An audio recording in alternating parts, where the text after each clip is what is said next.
જય ગિરનારી મિત્રો ભાદરવા મહિનાની શરૂઆત થઈ ગઈ છે અને ભાદરવા મહિનામાં લોકો સૌથી વધારે બીમાર પડે.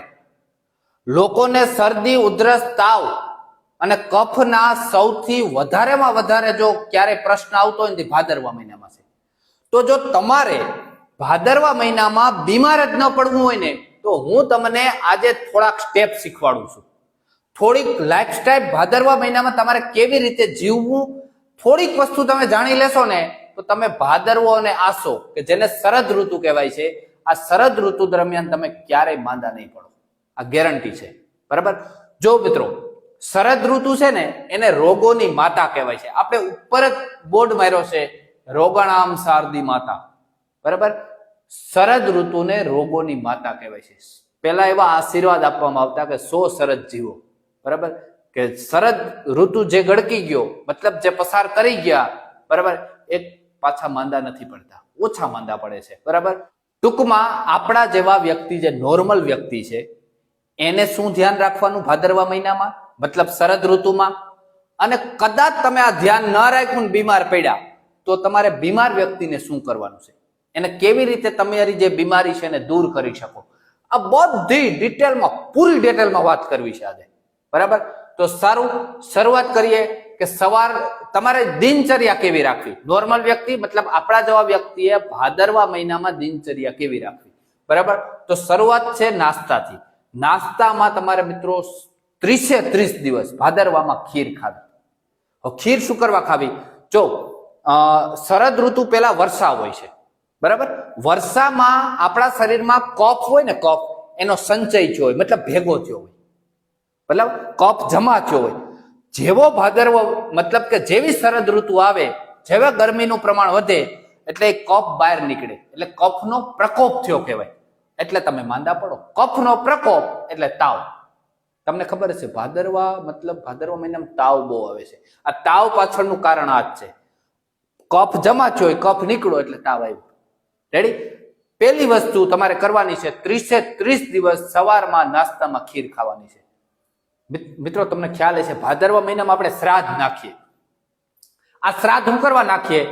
આપણા ઋષિ મુનિઓ બહુ મહાન હતા, એને ખબર હતી કે ભાદરવા મહિનો એટલો ડેન્જર છે, શરદ ઋતુ એટલી ડેન્જર છે, એટલા માટે ખીર છે ને, ખીર એ પિત્ત, જે બગડેલું પિત્ત હોય ને એનો નાશ કરે છે, પિત્તનું શમન કરે છે.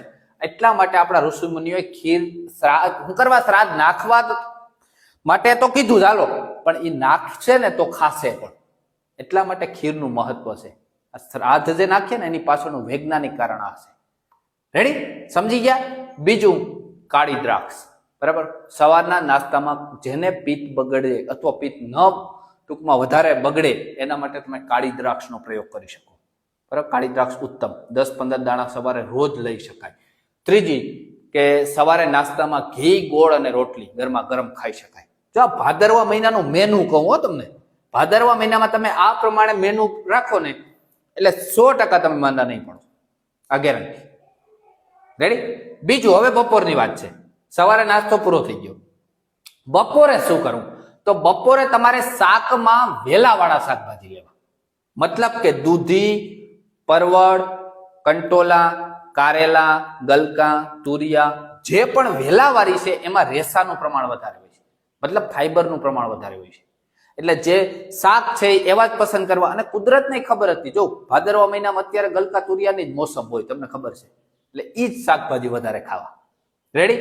બીજું, દાળમાં ચણાની અને મગની દાળ ખાવી. બીજી એકે દાળ ન ખાવી ભાદરવા મહિનામાં. ચણા અને મગ બે બેસ્ટ રહેશે.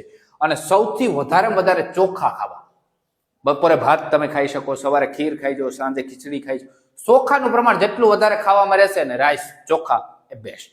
રેડી? આ બપોરનું થયું. હવે આવ્યું સાંજનું ભોજન. કે સાંજે તમે શું કરી શકો ભાદરવા મહિનામાં?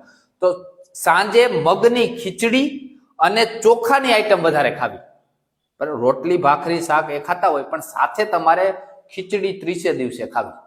રેડી? ચોખાની આઈટમ વધારે રાખવી, જેથી પિત્તનું શમન થશે. મિત્રો, એ ઉપરાંત તમારે થોડુંક એ ધ્યાન રાખવાનું કે વેલા સૂઈ ન જવું. વેલા સૂઈ ન જવું. ઘણા લોકો શું કહે કે વેલા સુતાય. આ શરદ ઋતુમાં થોડુંક મોડું સુવાનું રાખવું. અને હા, જમ્યા પછી 1 કલાક હળવું ચાલવું, ફાસ્ટ નહીં, હાવ હળવું આમ ટહેલવા ન જતા નિરાતે શાંતિથી, એવું 1 કલાક, થોડી ગરમી થાય ને એટલા માટે 1 કલાક ચાલો. જો જમ્યા પહેલા તમે ચાલતા હોય ને તો તમે ફાસ્ટ ચાલી શકો. જમ્યા પછી તમે ચાલતા હોય ને, જમ્યા પછી 100 ડગલા ચાલવાનો નિયમ જે છે તો શાંતિ છે, નોર્મલી. મિત્રો આ સમય દરમિયાન તમારે ગળ્યું ભોજન ઓછું લેવું. મતલબ ગળ્યું એટલે કયું? ખીરની વાત નથી ના. ખીરમાં ખાસ યાદ રાખજો, સાકર નાખીને બનાવવાની છે, બરાબર? એમાં ખાંડ ના નાખતા. ખાંડની બનાવટ વાળું જે મીઠાશ વાળી છે, બરાબર, દાખલા તરીકે ગુલાબજાંબુ છે, આવી જે વસ્તુઓ છે એ ન ખાવી આ 1 મહિનો દિવસ. મીઠું બંધ, ખાટી વસ્તુ બંધ, અને સાંજે છાશ બંધ. સાંજે છાશ દહીં ખાવાના નથી ભાદરવામાં, નહીતર પિત્તનો પ્રકોપ વધી જશે. આ એટલી વસ્તુ તમારે નોર્મલ વ્યક્તિએ ધ્યાન રાખવાની. ભાદરવા આસો 2 મહિના શરદ ઋતુના હોય છે. શરદ ઋતુ દરમિયાન થોડુંક ધ્યાન રાખશો એટલે તમે માંદા નહીં પડો. હવે કદાચ માંદા પડ્યા, કોઈ બીમાર વ્યક્તિ માટે શું કરવું? કદાચ કોઈ માંદું વ્યક્તિ પડ્યું, શરદી, તાવ, ઉધરસ, કફ થયો, તો એને શું ધ્યાન રાખવાનું આ મહિનાઓ દરમિયાન એ હવે તમને વાત કરું. એ પહેલા ખાસ વિનંતી છે મિત્રો, વિડીયો પસંદ આવે તો એક લાઈક આપજો. ઊંડાણથી તમને માહિતી આપીએ છીએ, એક લાઈક આપજો, મજા આવે છે. અને હા, ચેનલમાં ન હોય તો સબસ્ક્રાઇબ કરજો મિત્રો. સારું, જેને શરદી, તાવ, ઉધરસ, કફ થયા છે શરદ ઋતુમાં, એ લોકોએ અડધી ચમચી સૂંઠ અને 1 ચમચી મધ આ મિક્સ કરી અને દિવસમાં 2-3 વાર ચાટણ બનાવવાનું છે. સૂંઠ અડધી ચમચી, 1 ચમચી મધ હલાવી અને ચાટવાનું છે. રેડી? પહેલું આ કામ કરવાનું. બીજું કામ એને એ કરવાનું છે, હરડે ચૂર્ણ. હરડે તમે બધા ઓળખો જ છો, આપણા વિડીયો જોતા હોય લગભગ ખ્યાલ જ હશે હરડે કોને કહેવાય. હરડે તમારે ગાંધીને ત્યાં મળી જશે. 100 ગ્રામ લઈ આવી, એને તોડી, એના બી કાઢી એનો પાવડર બનાવો, એકદમ ઝીણો પાવડર. 1 ચમચી સવારે, નરણા 1 ચમચી તમારે લેવાનું છે. આનાથી શું થાય ખબર? તમારું પેટ સાફ થશે ને જે ખરાબ કફ છે ને એ નીકળી જશે. જેને કફ થઈ ગયો છે ને એને ખરેખર હરડે લેવું જોઈએ. 15 દિવસ લેવાનું છે, 15 દિવસ પછી કંઈ લેવાનું નથી. હરડે 15 દિવસ સવારે નરણા 1 ચમચી. તમારો કફ છે ને મળ દ્વારા નીકળી જશે, ચીકણો કફ. રેડી? બીજી વસ્તુ આ કરવાનું. ત્રીજું, ગરમ પાણી દિવસના હુંફાળું પાણી થોડું પીવું, બરાબર? ત્રીજી આ વસ્તુ કર. ચોથી વસ્તુ છે, અજમાની 1 પોટલી બનાવી લેવા. અજમાને થોડાક શેકી લેવા, બરાબર? અજમાને શેકી એની 1 પોટલી બનાવીને એને સૂંઘવા. દિવસમાં 3-4 વાર એને સૂંઘવા, ખાલી સૂંઘવામાં રાખવા. જેને સામાન્ય શરદી, તાવ, ઉધરસ વાળા વ્યક્તિ છે શરદ ઋતુમાં, એના માટેની વાત થઈ રહી.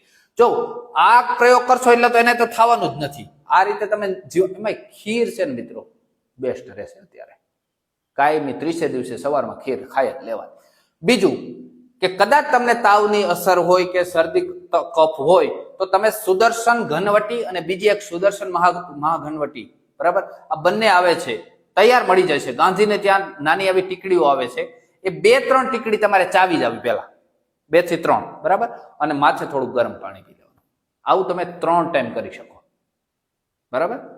અને સુદર્શન ઘનવટીનું પ્રમાણ પણ બેસ્ટ છે મિત્રો. કદાચ તમારે તાવ ન આવ્યો હોય ને સામાન્ય શરદી થઈ હોય ને તોય તમે લઈ શકો, બરાબર? 1-2 ગોળી ખાઈ ચાવી અને માથે થોડું ગરમ પાણી પી લેવાનું 3 ટાઈમ. આવી રીતે તમે બીમાર વ્યક્તિ છે એ પણ આવી રીતે ફોલો કરી શકે. અને જેને બીમાર બનવું જ નથી શરદ ઋતુમાં, એના માટે તો આ બેસ્ટ વસ્તુ છે. આ બેસ્ટ વસ્તુ તમે પાલન કરશો તો બીમાર થશો જ નહીં, આ ગેરંટી છે. વિડીયો જરૂર મિત્રો તમને પસંદ આવ્યો હોય છે. પસંદ આવેલા વિડીયોને શેર કરવો હોય તમારી ફરજ છે. પસંદ આવે તો શેર કરો. ભાદરવો મહિનાની શરૂઆત થઈ છે હવે, એટલે ભાદરવો અને આસો આ 2 મહિના દરમિયાન આ વિડીયો ખાસ લોકોને કામ આવશે. એટલા માટે આંગળી ચીંધવાનું પુણ્ય મળે. શેર કરો ને, બરાબર? જય જવાન, જય કિસાન, જય આયુર્વેદ.